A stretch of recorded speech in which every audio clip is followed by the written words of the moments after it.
పరమ తండ్రి నీకు స్తోత్రములు. హల్లెలూయా, హల్లెలూయా, హల్లెలూయా. అందరికీ సబ్బాత్ షలోం. వచ్చిన ప్రతి ఒక్కరికి పేరు పేరున సబ్బాత్ షలోం. యూట్యూబ్లో ఇచ్చిన వారికి పేరు పేరున సబ్బాత్ షలోం. సమయంలో మనం పరిశుద్ధ గ్రంథంలో నుంచి లేఖనాలు మనం చూసుకుందాం. పరిశుద్ధ గ్రంథంలో నుంచి మనం చదువుకున్న లేఖన భాగము కీర్తనల గ్రంథము 145వ అధ్యాయము 145 145వ అధ్యాయములో 15-16 వచనాలు చదివిన తర్వాత మన మధ్యలో ఉన్న భగవాన్ బ్రదర్ ప్రార్థన చేయాల్సిందిగా కోరుతూ వస్తుంటున్నాను. సర్వజీవుల కన్నులు నీ వైపు చూచుచున్నవి, తగిన కాలమందు నువ్వు వారికి ఆహారం ఇచ్చెదవు. నీవు నీ గుప్పిల్ని విప్పి ప్రతి జీవి కోరికను తృప్తిపరచుచున్నావు. ప్రార్థన చేసుకుందాం.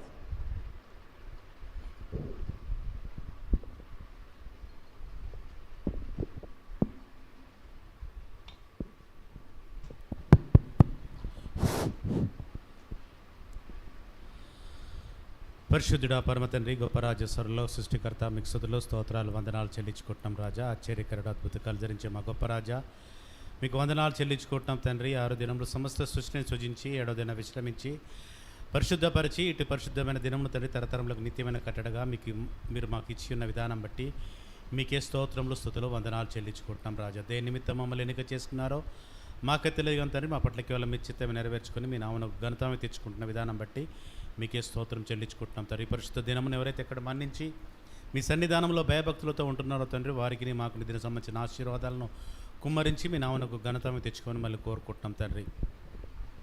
మా కూటమిలో తండ్రి ఆది నుంచి అంతవరకు అధ్యక్షత వహించి నడిపిస్తున్న విధానం బట్టి మీకే స్తోత్రములు స్తుతులు వందనాలు చెల్లించుకుంటున్నాం తండ్రి. ఒక పరాజా పరిశుద్ధ పర తండ్రి, స్తుతుల యందు గాని తండ్రి, కీర్తనల యందు గాని తండ్రి, ఆరాధన యందు గాని తండ్రి, బైబిల్ పట్టణం యందు తండ్రి ఇంతవరకు మీరే అధ్యక్షత వహించి నడిపించిన విధానం బట్టి మీకే స్తోత్రం చెల్లించుకుంటాం తండ్రి. మరి ముఖ్యమైన ఘట్టంలోకి వాక్యోపదేశంలోకి మీరు మమ్మల్ని రప్పించిన విధానం బట్టి మీకే స్తోత్రం చెల్లించుకుంటున్నారు. మరి ముఖ్యంగా తండ్రి మీ దాసుడైన తండ్రి దయాకర్ బ్రదర్ని బట్టి మీకే స్తోత్రం చెల్లించుకుంటున్నారు. ఆ బిడ్డను తండ్రి మా మధ్యలో నిలబెట్టించి తండ్రి మాకు కావాల్సిన ఆత్మీయ ఆహారంను ఆ బిడ్డ ద్వారా మీరు మాకు అనుగ్రహించబోతున్న విధానం బట్టి మీకే స్తోత్రములు స్తుతులు వందనాలు చెల్లించుకుంటాం. ఆ బిడ్డ మాట్లాడేది తను కాకుండా తండ్రి, తన పెదవుల నుంచి వచ్చే మాట తనకు కాకుండా తండ్రి మీరే ఆయనలో ఉండి మాట్లాడిపించి మాకు కావలసిన ప్రస్తుత పరిస్థితుల్లో ఉన్న ప్రతి ఒక్కరికి కావలసిన ఆత్మీయ ఆహారమును ఆ బిడ్డ ద్వారా మీరు మాకు అనుగ్రహించమని మళ్ళీ కోరుకుంటున్నాం రాజా. ఆ గొప్ప రాజా పరిశుద్ధ పరమ తండ్రి, ఆ బిడ్డ ఇయ్యబోయే ఆత్మీయ ఆహారమును తండ్రి మేము విని వదిలిపెట్టే వారిగా కాకుండా తండ్రి, వాటిని అనుసరించి నడిచే విధంగా మా జీవితాలను తండ్రి మలుచమని మిమ్మల్ని కోరుకుంటున్నాం రాజా. ఒక గొప్ప రాజా పరిశుద్ధ పరమ తండ్రి మీకు స్తోత్రం చెల్లించుకుంటూ ఈ కూటమి అంతయు మీరే అధ్యక్షత నుంచి నడిపించమని మిమ్మల్ని కోరుకుంటూ మరి ఒకసారి దయాకర్ బ్రదర్ మీ పాదం దగ్గర సమర్పించుకుంటూ మాకు కావలసిన ఆత్మీయ ఆహారమును అనుగ్రహించినందుకే మీకు స్తోత్రం చెల్లించుకుంటూ మాది మేము తగ్గించుకొని మీ నామం హెచ్చించుకుంటూ మా రక్షకుడు విమోచకుడైన యేషువా మీ అతి పరిశుద్ధమైన ఘనమైన ఏకైక నామంలో అడిగి వేడుకునిచున్నాను పరమ తండ్రి, ఆమేన్. థ్యాంక్ యూ బాబు. చదువుకున్న వాక్య భాగము 145వ కీర్తన 15-16 వచనాలలో ఒక చక్కటి మాట మనకు కనబడుతూ వస్తుంటుంది. సర్వజీవుల కన్నులు నీ వైపు చూచుచున్నవి, తగిన కాలమందు నువ్వు వారికి ఆహారం ఇచ్చెదవు. నీవు నీ గుప్పిల్ని విప్పి ప్రతి జీవి కోరికను తృప్తిపరచుచున్నావు. సర్వోన్నతుడు సర్వాధికారి ఆ సృష్టికర్త అయిన యెహోవా ప్రతి ఒక్క జీవి కోరికను ఆయన తృప్తిపరిచేవాడు. ఆయన గుప్పిలి విప్పి ప్రతి వారి కన్నులు ఆయన చేతుల వైపు చూస్తుంటాయి. ఎందుకంటే ఆయన మా ఆశలు తీర్చే నాథుడు, మమ్మల్ని ఆయన పోషించే నాథుడు, మమ్మల్ని సంరక్షించే నాథుడు.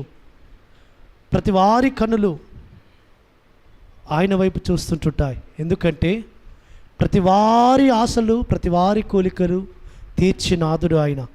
ఎందుకంటే ఆయన సర్వంతర్యామి, సర్వలోక సృష్టికర్త. ఆయన సర్వము ఆయన చేతిలో ఉంది కాబట్టి ప్రతి వారికి ఆయన ఆహారం ఇచ్చేవాడు, ప్రతి వారిని ఆయన పోషించేవాడు, ప్రతి జీవిని పోషించేవాడు, ప్రతి వారి యొక్క ఆకలి తీర్చేవాడు. కాబట్టి ఈ లోకములో పుట్టిన ప్రతి మానవునే కాదు, ప్రతి జంతువును, ప్రతి పక్షిని, ప్రతి అనగా సముద్రంలోని సమస్తమైన ఆ యొక్క మత్స్యములను కూడా ఆయన పోషించి సంరక్షించే నాథుడు.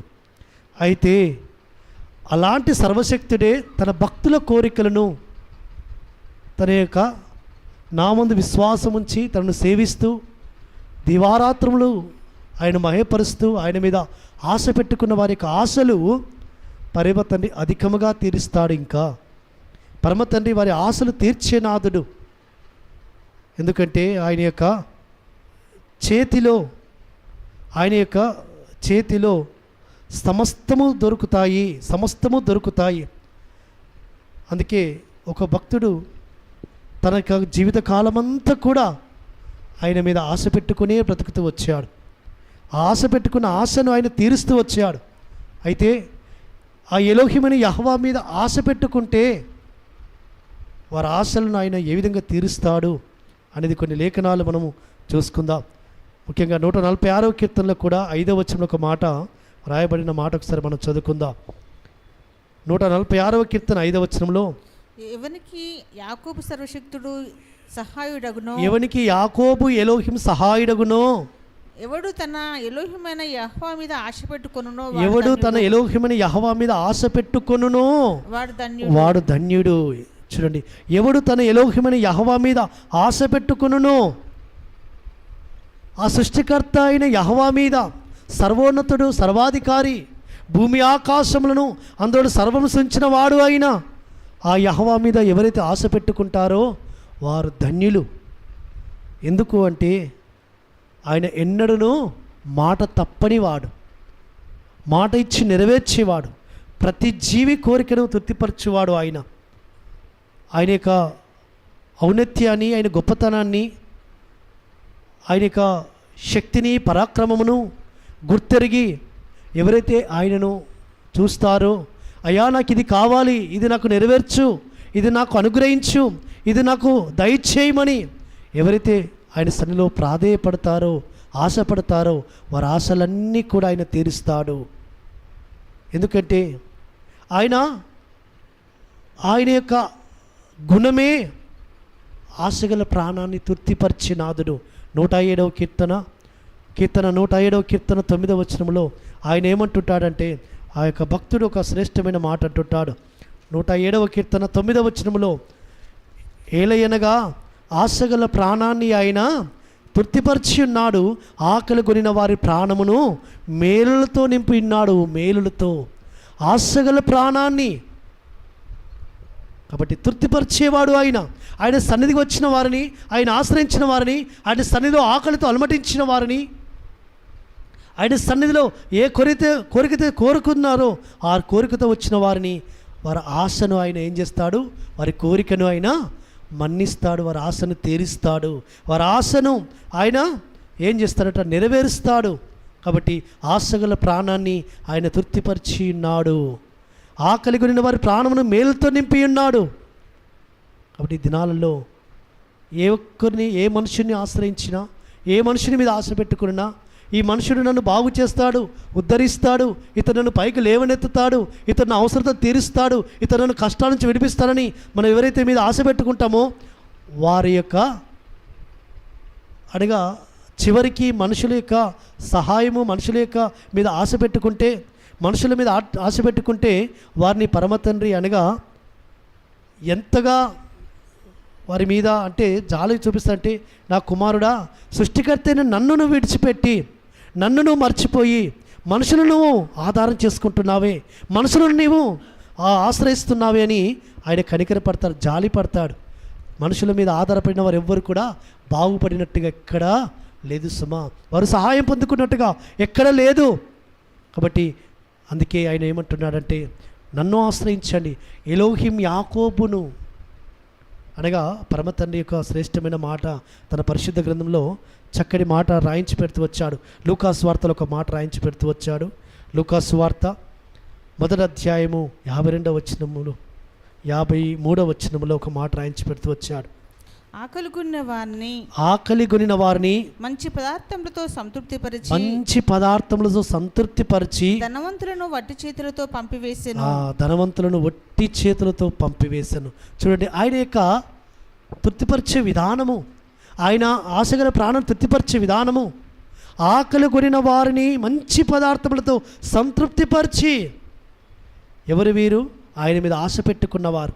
సర్వశక్తుడు నాకు గొప్ప కార్యములు చేస్తాడు, నా జీవితంలో మేలు చేస్తాడు, నన్ను ఆశీర్వదిస్తాడు, నన్ను దీవిస్తాడు, నన్ను బలపరుస్తాడు, నా ఎడలైన యొక్క కార్యములు జరిగిస్తాడు అని ఎవరైతే విశ్వాసం ఇస్తారో, ఎవరైతే ఆయన వైపు చూస్తారో, ఆకలి కొనిన వారి ప్రాణమును ఆయన తృప్తిపరిచి వారిని మంచి పదార్థములతో ఆయన ఏం చేస్తారట? సంతృప్తి పరుస్తారట. అయితే కొంతమంది వారి ధనం మీద ఆశ పెట్టుకుంటారు, వారికి ఉన్న గొప్పతనాన్ని మీద వారు ఆశ పెట్టుకుంటారు. వారిని మాత్రం పరమతను ఏం చేస్తారట? ఒట్టి చేతులతో పంపివేస్తారట. ఒట్టి చేతులతో పంపివేస్తాడు. కాబట్టి దినం మనం ఏమి ధ్యానించుకుంటున్నామంటే ఆయన యందు తృప్తి. ఆయన యందు తృప్తి ఏ విధంగా మనకు దొరుకుతుంది, ఆయనలో ఏ విధంగా మనకు సంతృప్తి దొరుకుతుంది, ఏ విధంగా ఆయన మనల్ని సంతృప్తిపరిచేవాడు. ఎవరిని సంతృప్తిపరుస్తాడు? ఎవరిని ఆయన సంతృప్తిపరుస్తాడు? ఎలాంటి వారిని ఆయన సంతృప్తిపరుస్తాడు? కాబట్టి తృప్తి అనేది కూడా ఒక బ్లెస్సింగ్, ఒక ఆశీర్వాదమే. ప్రసంగికారుడు ఒక మాట అంటుంటాడు, ప్రసంగి గ్రంథంలోకి వెళితే సంతృప్తి పడడము, సంతోషపడము, ఆనందపడము అదొక ధన్యత అంటాడు. ప్రసంగికారుడు ఒక మాట చదువుకుందాం. 5వ అధ్యాయము 19వ వచనంలో, 5వ అధ్యాయము 19వ వచనంలో, మరియు ఎలోహిం ఒకనికి ధనధాన్య సమృద్ధి ఇచ్చి దాని యందు తన భాగమును అనుభవించుటకును, అన్నపానములు పుచ్చుకున్నటకును, తన కష్టార్జితమందు సంతోషించుటకును వీలు కలగజేసిన ఎడల అతనికి ఆ స్థితి ఎలోహిం ఆశీర్వాదం వలన కలిగినది అనుకునవలెను. కాబట్టి ఆ స్థితి అనగా పరమతండ్రి ధనధాన్యములు ఇచ్చాడు, నీకు మంచి ఆరోగ్యం ఇచ్చి మంచి ఆ స్థితిని అనుభవించేటట్టుగా నిన్ను ఉంచాడు. అంటే అందులో సంతోషమును వెతుక్కుంటూ, అందులో ఆనందంను వెతుక్కుంటూ, అందులో తృప్తిని వెతుక్కుంటూ, పరమతండ్రి నాకు ఇచ్చింది చాలు, నాకు ఇది ఇచ్చింది చాలు, అవును నాకు ఆయన అనుగ్రహించాడు, ఆయన చేత నేను పొందుకున్నాను, ఆయన ఇచ్చింది చాలు, నాకంటే అనేక మంది కూడా ఇలాంటి ధన్యతలోనికి లేరు అని మనం సంతృప్తి పడితే. కానీ కొంతమంది ఏ విధంగా ఉంటారట అంటే 5వ అధ్యాయం 10వ వచనంలో అన్నాడు. ఇదే అధ్యాయంలో 5వ అధ్యాయము 10వ వచనం, ప్రసంగి 5:10లో ఒక మాట అంటాడు, ద్రవ్యము అపేక్షించువాడు ద్రవ్యము చేత తృప్తి నొందడు, ధన సమృద్ధిని అపేక్షించువాడు దాని చేత తృప్తి పొందడు, ఇదియూ వ్యర్థమే. ద్రవ్యము కావాలి, ఇంకా కావాలి, ఇంకా కావాలి. ఇక చూడండి, ధన సమృద్ధి కలిగినను, సమృద్ధి కలిగినను ఇంకా అపేక్ష, ఇంకా అపేక్ష, ఇంకా కావాలి, ఇంకా కావాలి, ఇంకా కావాలని అనుకున్న వారికి దాని చేత తృప్తి నొందడు, అది వారి జీవితంలో అది వ్యర్థమే. కాబట్టి పరమతండ్రి ఇచ్చిన దానిని, ధనమునిచ్చాడు నీకు, ఆ ధనమును నువ్వు సంతోషంగా అనుభవించు. చూడండి, పరమతండ్రి ఇందులో తన భాగమును అనుభవించుటకును, అన్నపానులు పుచ్చుకున్నటకును, తన కష్టార్జితం నందు సంతోషించుటకును నీకు వీలు కలగజేస్తే అది గొప్ప ఆశీర్వాదము. పరమతండ్రి నీకు ఇచ్చినది ఆ జీవితంలో నువ్వు సంతోషపడు, అది నీకు బ్లెస్సింగ్, అది ఆశీర్వాదము, ఇదే సంతృప్తి. కాబట్టి ఇలాంటి వారిని గురించి పరమతండ్రి ఒక గొప్ప మాట అంటుంటాడు, ఒక గొప్ప మాట ప్రసంగికారుడి ద్వారా. ఎందుకంటే ద్రవ్యం అపేక్షించేవారు ఇంకా ఒకరిని ఏ విధంగా కొట్టాలి, ఏ విధంగా వారిని అంటే చూడండి, ఒక మాట ఇదే 5వ అధ్యాయము 8వ వచనంలో ఒక మాట రాయబడుతూ వచ్చింది. ఒక రాజ్యమందు బీదలను బాధించుటయు ధర్మమును న్యాయమును బలాత్కారం చేత మీరుటయు నీకు కనబడిన ఎడల దానికి ఆశ్చర్యపడకుము. అధికారం నొందిన వారి మీద మరి ఎక్కువ అధికారం నొందిన వారున్నారు, మరియు మరి ఎక్కువైన అధికారం నొందినవాడు వారికి పైగానున్నాడు. ఒక సామెత గుర్తుకొస్తుంది, పొట్టోని కొడితే పొడుగొని పరమతండ్రి కొడతారట. అధికారం నాకుందని కొంతమంది ఏం చేస్తారు, అధికారం తక్కువ ఉన్న వారి మీద అధికారం చెలాయిస్తుంటుంటారు. నాకు ద్రవ్యం ఉంది, ధనం ఉంది అని బీదోళ్ళ మీద చాలామంది ఏం చేస్తుంటుంటారంటే ఆ యొక్క మాటలు పలుకుతుంటారు. దీని అర్థం అదే, అధికారం కలిగినదని, అధికారం ఉందని అధికారం చెలాయిస్తుంటారు. కానీ ఈ అధికారం కలగాని వారి మీద ఇంకొక అధికారి ఉన్నాడని మర్చిపోతారు. ఇంకొక అధికారం కలిగిన వాడు ఉన్నాడు. కాబట్టి అందుకే కలిగిన దాంట్లో, ఉన్న దాంట్లో, నాకు కలిగిన ఈ అధికారాన్ని బట్టి, నాకు కలిగిన ఈ ధనాన్ని బట్టి, నాకు కలిగిన ఈ ఆరోగ్యాన్ని బట్టి, నాకు కలిగిన ఈ ఐశ్వర్యాన్ని బట్టి, నాకు కలిగిన దీనిని బట్టి నేను పరమ తండ్రి సన్నిధిలో సంతోషముతో, ఆనందముతో నేనున్నానని మన హృదయంలో మన మనస్సాక్షి సాక్ష్యం ఇవ్వాలి సుమా. ఇంకా చాలా లేఖనాలు మనం చూసుకుంటుంటే పరమ తండ్రి ఎంత గొప్పగా రాయించి పెడుతూ వచ్చాడంటే, ఇది గొప్ప ఆశీర్వాదము. సంతృప్తి కలిగి ఉండడము గొప్ప ఆశీర్వాదము సుమా. సంతృప్తి కలిగి ఉండడం ఎంతో మేలు. కాబట్టి కొందరి జీవితాల్లో తృప్తి ఉండదు, సంతృప్తి ఉండదు. ఇంకా కావాలి, ఇంకా కావాలి, ఇంకా కావాలి, ఇంకా బీదలను బాధించాలి, ఇంకా తనకంటే తక్కువ వారిని ఇంకా బాధించాలి, ఇంకా తనకంటే తక్కువ సంపాదిస్తున్న వారిని ఇంకా కొట్టాలి అనేక అలాంటి మాటలతో, అలాంటి హృదయాలతో, అలాంటి ఆ స్థితిలో ఉన్న వారితో పరమతండ్రి అంటున్నాడు, నీకంటే అధికారం కలిగిన వారిని నేను పైనున్నాను. ఒకసారి నన్ను గమనించు, నీకంటే ఎక్కువ ఐశ్వర్యము. ఎందుకంటే కొలస్సీ రాసిన పత్రిక 2వ అధ్యాయంలో ఈ మాట రాయబడుతుంది. 3వ వచనంలో ఒక మాట ఉంది. కొలస్సీ రాసిన పత్రిక 2వ అధ్యాయం 3వ వచనంలో,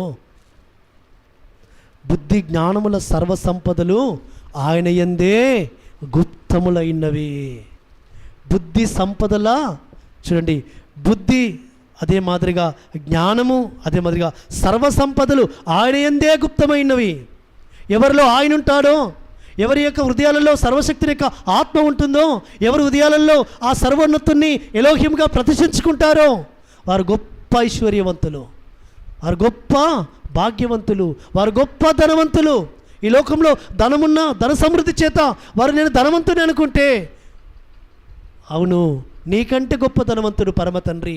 ఎవరిని పరమ తండ్రి కటాక్షిస్తున్నాడో, ఎవరిని పరమ తండ్రి ఆశీర్వదిస్తున్నాడో, ఎవరిని పరమ తండ్రి సంతృప్తికరమైన స్థితిలో ఉంచాడో, తృప్తి పొందుకునే స్థితిలో ఉంచాడో వారు ఇంకా గొప్ప ధనవంతులు సుమా. వారు ఎక్కువగా ఐశ్వర్యవంతులు, వారెక్కువగా ధన సమృద్ధి కలిగిన వారు. ఎందుకంటే సర్వ సంపదల గని కలిగిన ఆ యాశ్వాను వారు కలిగి ఉన్నారు. కాబట్టి ఈ లోకంలో ఐశ్వర్యముతో, ఈ లోకంలో ఉన్న ధనముతో, ఈ లోకంలో ఉన్న ఆ స్థితితో, అధికారముతో చాలామంది వారి యొక్క జీవితాలలో అనగా ఎలా నడుచుకుంటారంటే పరమతండ్రిని మర్చిపోతుంటారు, పరమతండ్రిని మర్చిపోతుంటారు. ఒక భక్తుని మనం చూద్దాం. ఒక భక్తుని యొక్క జీవితంలో తాను పరమతండ్రి యొక్క మార్గంలో నడవక ఒక ధనము కొరకు పరిగెత్తాడు. ధనము కొరకు పరిగెత్తి ఏం కొని తెచ్చుకున్నాడు? 2వ రాజుల గ్రంథము 5వ అధ్యాయంలోకి వెళదాం. 2వ రాజుల గ్రంథము 5వ అధ్యాయంలో 2వ రాజుల గ్రంథం 5వ అధ్యాయము 22వ వచనం చదువుదాం. గెహాజీ ఏ విధంగా పరిగెత్తుతున్నాడు ఒకసారి చూద్దాం. నా యజమానుడు నా చేత వర్తమానం పంపి ప్రవక్తల శిష్యులలో ఇద్దరు యవనులు ఎఫ్రాయిము మన్యము నుండి నా యొద్దకు ఇప్పుడే వచ్చిరి గనుక నీవు వారి కొరకు 2 మణుగుల వెండియు 2 దుస్తుల బట్టలను దయచేయమని సెలవిచ్చుచున్నాడు. నేను అందుకు నయమాను నీవు అనుకూలమైతే రెట్టింపు వెండి తీసుకొనిమని బతిమాలి 2 సంచులలో 4 మణుగుల వెండిని కట్టి 2 దుస్తుల బట్టలనిచ్చి తన పరివారిలో ఇద్దరిని వారి మీద వేయగా వారు గేహాజీ ముందర వాటిని మోసుకొని పోయిరి. చాలక గెహాజీ ఏదైతే ఎలీషా తిరస్కరిస్తూ వచ్చాడో ఆ ధనం వెనకాల పరిగెత్తుతూ వచ్చాడు. ఆ ధనము కావడానికి కొరకు అబద్ధమాడుతూ వచ్చాడు. అబద్ధమాడి ఆ ధనాన్ని సంపాదించుకోవడానికి పరిగెత్తుతూ వచ్చాడు. ఆ ధనం వెనకాల పరిగెత్తి ఆ ధనాన్ని తెచ్చుకొని ఆ ధనాన్ని ఇంట్లో ఉంచుకున్నాడు, ఇంట్లో దాచుకున్నాడు. ఆ ధనము ఆయనకి ఏం తెచ్చిపెట్టింది? ఆ ధనం వెనకాల పరిగెత్తితే కుష్ఠరోగం వచ్చి ఆయన యొక్క జీవితాన్ని నాశనం చేస్తూ వచ్చింది. ఎలీషా ప్రవక్త దగ్గర శిష్యుడిగా ఉన్న వ్యక్తి, అంత గొప్ప ప్రవక్త సేవకుని దగ్గర అనేకమైన ఆశ్చర్య కార్యాలు చూసిన వ్యక్తి, కానీ ఒక ధనము కొరకు పరిగెత్తాడు. ఆ ధనాపేక్ష ఏం చేసింది? ఆయనను నష్టపరుస్తూ వచ్చింది. కాబట్టి ఆయన జీవితాన్ని నాశనం చేస్తూ వచ్చింది. ఆయన జీవితాన్ని పూర్తిగా పరమతండ్రికి విరుద్ధంగా నడుచుకునేటట్టు చేస్తూ వచ్చింది. కాబట్టి కొన్ని జీవితాలను పరమతండ్రి సన్నిధానములో ఎంతగా వాళ్ళే ఆ యొక్క జీవితంలో ఆ నష్టం కొని తెచ్చుకుంటారంటే, ఆ ధనాపేక్ష ధనం వెంబడి పరిగెత్తి, ఎందుకంటే పరమతండ్రి ఇచ్చిన దానిలో సంతృప్తి కలిగి ఉండడం నేర్చుకోకుండా, కాబట్టి తృప్తి అనేది మన జీవితంలో అది ఎంతో మనకు మేలు చేస్తుంది, ఎంతో మనల్ని బలపరుస్తుంది. ఉండడము అది గొప్ప భాగ్యము. కాబట్టి తృప్తి లేకుండా పరిగెత్తుతివా, పరమతండ్రి అంటున్నాడు, గెహజీ వలె నీవు కూడా నష్టపోతావు. గెహజీ ఆ విధంగా కుష్టి తెచ్చుకుని తన జీవితకాలం అంతా కూడా ఆ కుష్ఠముతోనే ఉంటూ వచ్చాడు. అందుకే 26వ వచనంలో ఆ యొక్క ఎలీషా అంటూ వచ్చాడు, అంతటా ఎలీషా వానితో ఆ మనుషుడు తన రథం దిగి నిన్ను ఎదుర్కొనుటకు తిరిగి వచ్చినప్పుడు నా మనసు నీతో కూడా రాలేదా?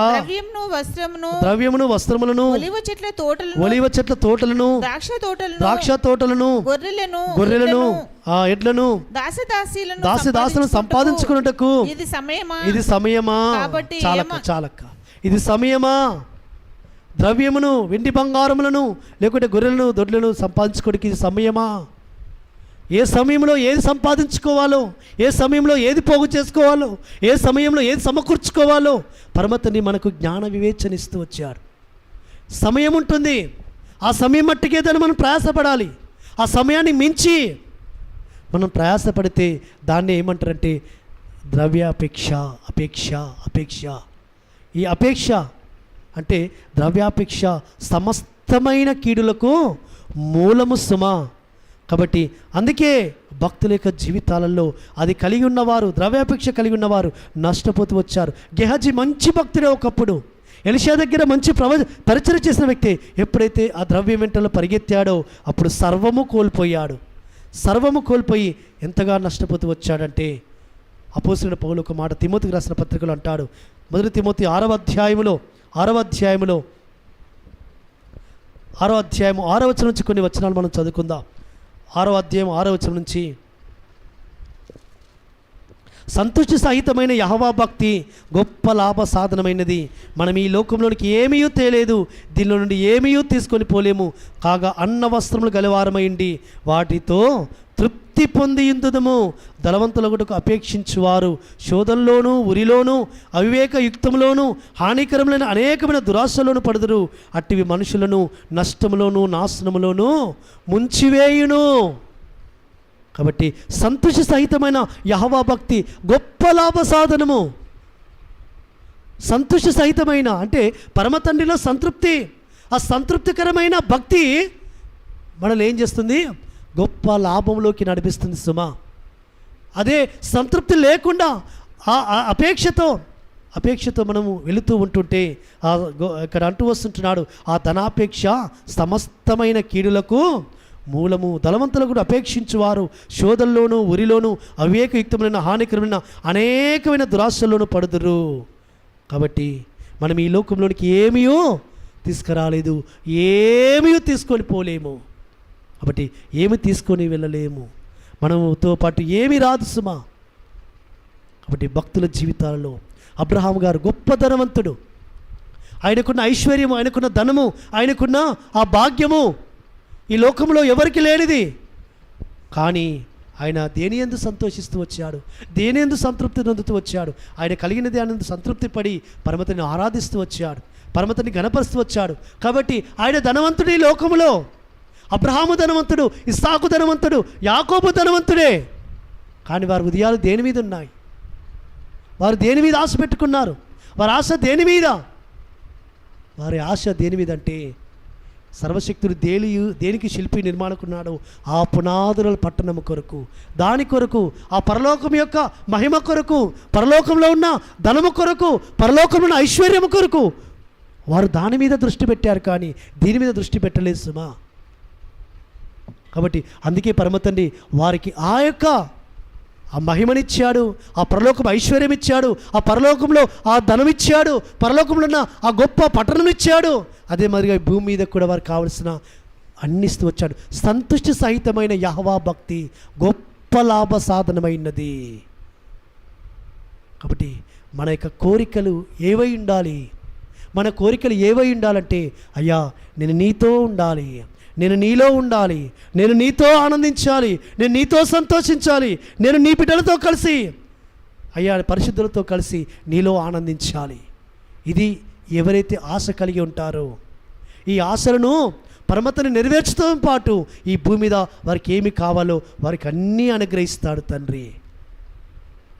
కాబట్టి ఆ విధంగా పరమతని యొక్క పరమతని మన జీవితాల్లో గొప్ప ఆశీర్వాదము, గొప్ప దీవెన ఆయన ఎప్పుడు ఇస్తాడు అంటే, నీవు పరలోకంలో ఉన్న దాని కొరకు, ఐశ్వర్యం కొరకు ఆ ఆశ కలిగి ఉండి ఈ భూమి మీద నీవు ఆయన సన్నిధిలో గొప్ప మంచి భక్తి, సంతోషసహితమైన భక్తి చేస్తే ఆయన నిన్ను ఆశీర్వదిస్తాడు.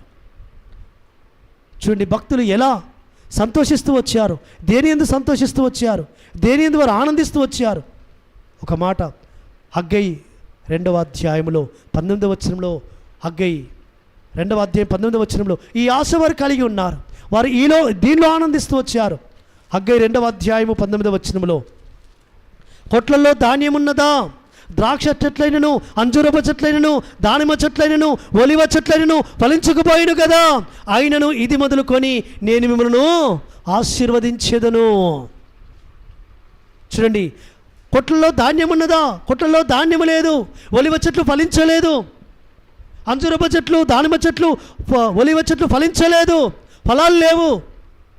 అయినను అవి ఏం చేస్తున్నారు, ఆ భక్తులు ఏం చేస్తున్నారు, ఆయన ఎందుకు ఆనందిస్తున్నారు, ఆయన ఎందుకు సంతోషిస్తున్నారు. కాబట్టి పరమ తండ్రి ఏం చేస్తున్నాడు, ఇది మొదలుకొని నేను మిమ్మల్ని ఆశీర్వదించేదను, ఇది మొదలుకొని నేను మిమ్మల్ని ఆశీర్వదించేదను.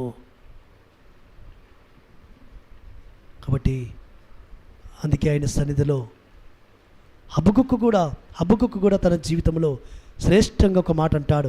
3వ అధ్యాయం 17వ వచనంలో, హబకుక్కు 3:17లో కూడా, అంజూరపు చెట్లు పొయ్యకుండినను, ద్రాక్ష చెట్లు ఫలింపకపోయినను, ఒలివ చెట్లు కాపలేకుండినను, హబకుక్కు 3:17లో, చేనులోని పైరు పంటకు రాకపోయినను, గొర్రెలు దొడ్డిలో లేకపోయినను, సాలలో పశువులు లేకపోయినను, నేను యెహోవా యందు ఆనందించెదను, నా రక్షణకర్త అయిన నా ఎలోహిం యందు నేను సంతోషించెదను.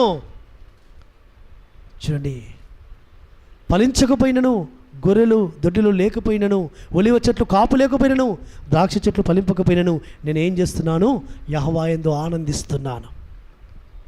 కాబట్టి కొంచెం బ్యాంక్ బ్యాలెన్స్ తక్కువైతే, కొంచెం ఈ నెల రావాల్సిన శాలరీ రాకపోతే, ఈ యొక్క ఇంక్రిమెంట్ రాకపోతే చాలామంది ఏమవుతుంటారు, నిరాశపడుతుంటారు, పరమతన మీద అలుగుతారు.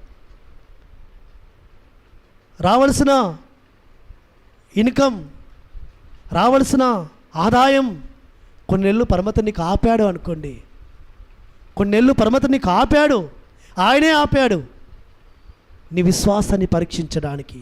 నువ్వు ఎవరి మీద ఆధారపడతావు, ఎవరిని ఆశ్రయిస్తావు, ఎవరిని పరమతండ్రి నువ్వు నమ్ముకుంటావని పరమతండ్రి ఆపాడు అంటే, ఇదిగో ఈ దినమున పరమతండ్రి నీతో మాట్లాడుతున్నాడు. ఇది నీ జీవితంలో కలిగి ఉండు, ఇది నీ జీవితంలో ఇది కలిగి ఉండడం నేర్చుకో. అవును, అంజూరపు చెట్లు పూయకుండినను, ద్రాక్ష చెట్లు ఫలింపకపోయినను, నేను యెహోవా యందు ఆనందించుచున్నాను. ఇది నిజమైన భక్తుల యొక్క లక్షణము, ఇది సంతోష సహితమైన భక్తి. ఈ భక్తి చేస్తే, ఈ భక్తికరమైన జీవితాన్ని పరమతండ్రి నువ్వు కనపరిస్తే, పరమతండ్రి నీ కోరికలన్నీ కూడా సిద్ధింపజేస్తాడు, నీ ఆలోచనలన్నీ కూడా ఆయన నెరవేరుస్తాడు, నీ ఆశలన్నీ కూడా తృప్తిపరుస్తాడు. అప్పుడు పరమతండ్రి నీ చిన్ని ఆశలు కూడా, చిన్నగా ఆశపడితే కూడా పరమతండ్రి సన్నిధిలో పరమతండ్రి గొప్పగా ఆశీర్వదిస్తాడు, గొప్పగా నీ ఆశలు తీరుస్తాడు, నీ కోరికలు సిద్ధింపజేస్తాడు. కాబట్టి హబకుక్కు భక్తుడు అన్నట్టుగా, హగ్గై ప్రవక్త అన్నట్టుగా నీ జీవితంలో యెహోవా యందు నువ్వు ఆనందిస్తే, ఇది మొదలుకొని నేను ఆశీర్వదించేదను. కాబట్టి నా రక్షణకర్తని యెహోవా యందు నేను సంతోషించేదను. నువ్వు అట్టి విధంగా సంతోషిస్తే పరమతండ్రి నిన్ను ఆశీర్వదిస్తాడు. అది గొప్ప భక్తి, అది శ్రేష్టమైన భక్తి, అది సంతోషసహితమైన భక్తి, అది నిత్యమైన భక్తి, అది నిత్యమైన భక్తి లక్షణము. ఈ లోకంలో ఏమీ లేకపోయినా,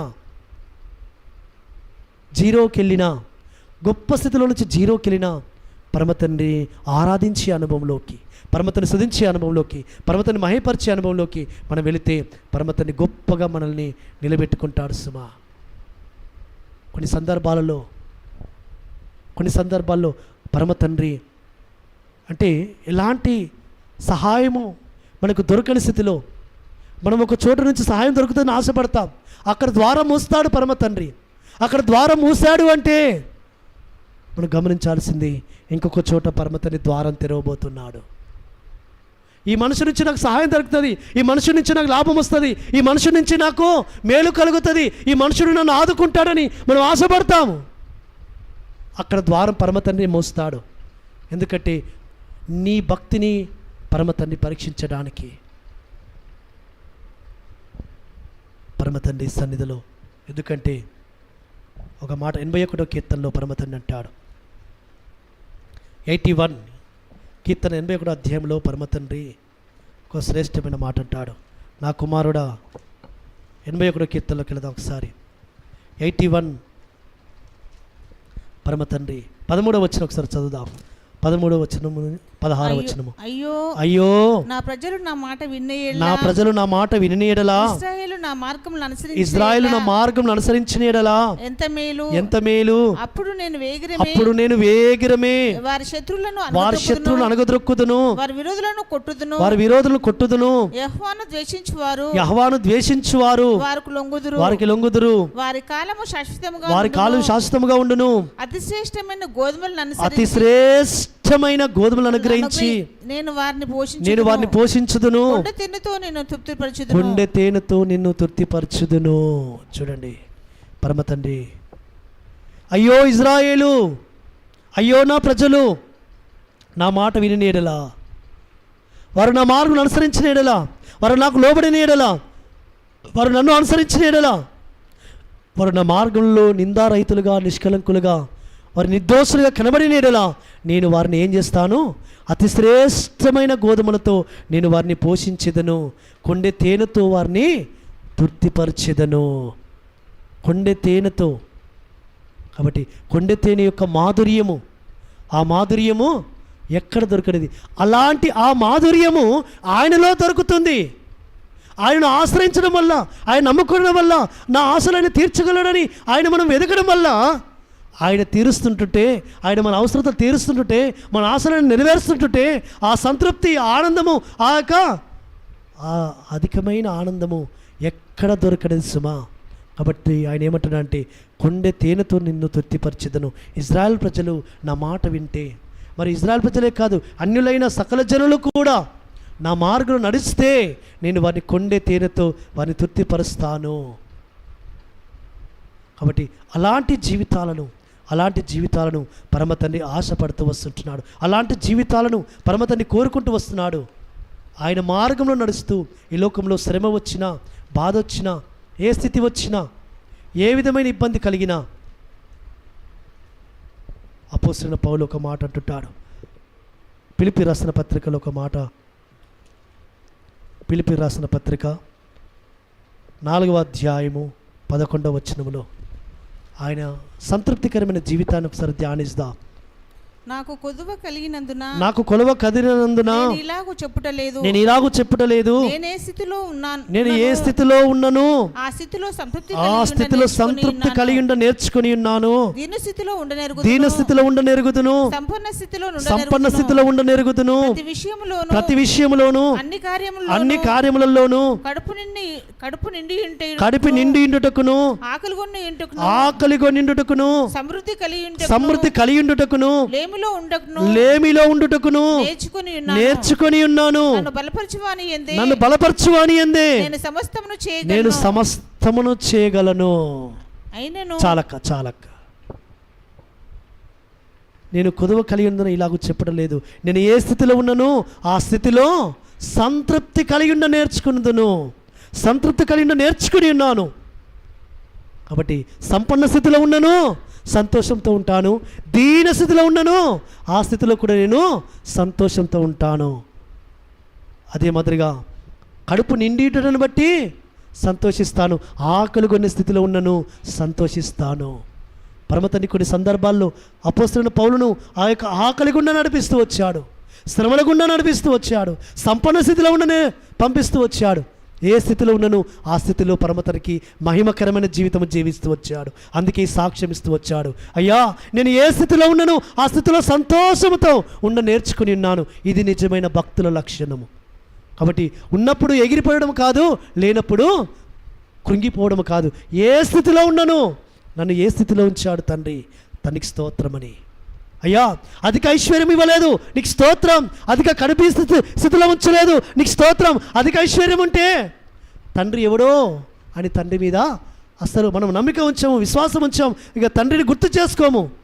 కడు బీదరికంలో ఉంటే ఎక్కడైనా ఆ బీదరికాన్ని బట్టి, ఆకలిధరాన్ని బట్టి, ఆ యొక్క స్థితిని బట్టి ఎక్కడైనా దొంగతనం చేస్తే నన్ను బట్టి పరమ తండ్రి అవమానపరచబడతారని సామెతల్లో ఒక మాట అంటుంటాడు. కాబట్టి అయ్యా నన్ను స్థితిలో ఉంచావు, నీకు స్తోత్ర.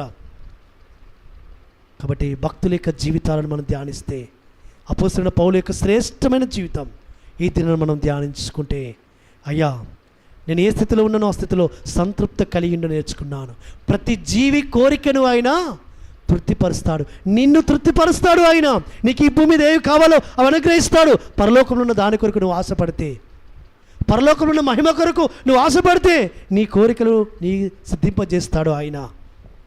కాబట్టి అందుకే ఆయన ఏమంటాడంటే, నన్ను బలపరచు వాని యందే నేను సమస్తమును చేయగలను. నన్ను ఆయన బలపరుస్తాడు, నన్ను ఆయన నిలబెడతాడు, నన్ను ఆయన ఆశీర్వదిస్తాడు. కాబట్టి ఆయనలో నేను సాగి వెళుతాను. కాబట్టి ఇది నిజమైన భక్తుల లక్షణం. ఈ లక్షణాలు మనలో ఉన్నాయా? ఈ లక్షణాలు మనం కలిగి జీవిస్తున్నామా? ఈ లక్షణాలు మనలో ఉంటే పరమతని మనందు సంతోషిస్తాడు. ఏ లక్షణము, ఏ స్థితిలో ఉన్నానో ఆ స్థితిలో సంతృప్తి కలిగి ఉన్నాను. కాబట్టి ఆకలితో ఉన్నాను, అందులో కూడా పరమతని ఆరాధించాలి. సమృద్ధిగా కడుపు నిండినను అందులో ఆరాధించాలి, అని గనపరచాలి. కాబట్టి అన్ని కార్యములలో కడుపు నిండుటకును, అన్ని స్థితులలో ఆ సంతోషించుటకును నేను నేర్చుకుని ఉన్నాను. నేర్చుకుంటూ వెళ్ళాలి మన జీవితం. అన్నీ నేర్చుకున్నాను నేను, ఇక వాళ్ళేంటి నాకు ఉపదేశించేది, వాళ్ళేంటి నాకు బోధించేది, వాళ్ళేంటి నాకు చెప్పేది అని చాలామంది వారి జీవితాలలో వారి యొక్క స్థితిని కలిగి ఉంటారు. కానీ పరమతన్ని అంటున్నాడు, అపోస్తలుడైన పౌలు జీవితాన్ని దినాన్ని మన జీవితంలో మన ముందుస్తున్నాడు. నేను నేర్చుకుని ఉన్నాను, నేర్చుకునే స్థితిని మనకు వస్తున్నాడు. అయ్యా నీవు నన్ను సంతృప్తిపరచగలవు, నేను నీ మీద ఆశ పెట్టుకుంటే, నేను నీ మీద ఆధారపడితే, నేను నిన్ను ఆశ్రయిస్తే నువ్వు నన్ను తృప్తిపరుస్తావు, ఆశగల ప్రాణాన్ని తృప్తిపరుస్తావు. కాబట్టి కొట్లలో ధాన్యం లేకపోయినను పరమతండ్రి యందు ఆనందించు, ఇది మొదలుకొని నిన్ను ఆశీర్వదిస్తానని వాగ్దానం ఇస్తున్నాడు పరమతండ్రి. హగ్గై 2:18 ప్రకారముగా ఆ విధంగా పరమతండ్రి సన్నిధిలో మనం సంతృప్తి కలిగి నేర్చుకుందాం. సంతోషముతో ఈ జీవితాన్ని ఆస్వాదిస్తాం. ఈ జీవితం పోతే మళ్ళొక జీవితము లేదు. కాబట్టి ఈ జీవితంలోనే సంతోషముతో, ఆనందముతో, తృప్తితో ఆయన సన్నిధిలో సాగి వెళదాం. అట్టి భక్తులను పరమతండ్రి ఏమంటున్నాడంటే, సంతృష్టి సహితమైన యెహోవా భక్తి గొప్ప లాభ సాధనమైనది. అట్టి ఆ జీవితాన్ని మనం కలిగి ఉందాం. పరిశుద్ధాత్మ తండ్రి మనల్ని అట్టి విధంగా బలపరిచి స్థిరపరచునుగాక. ఆమేన్.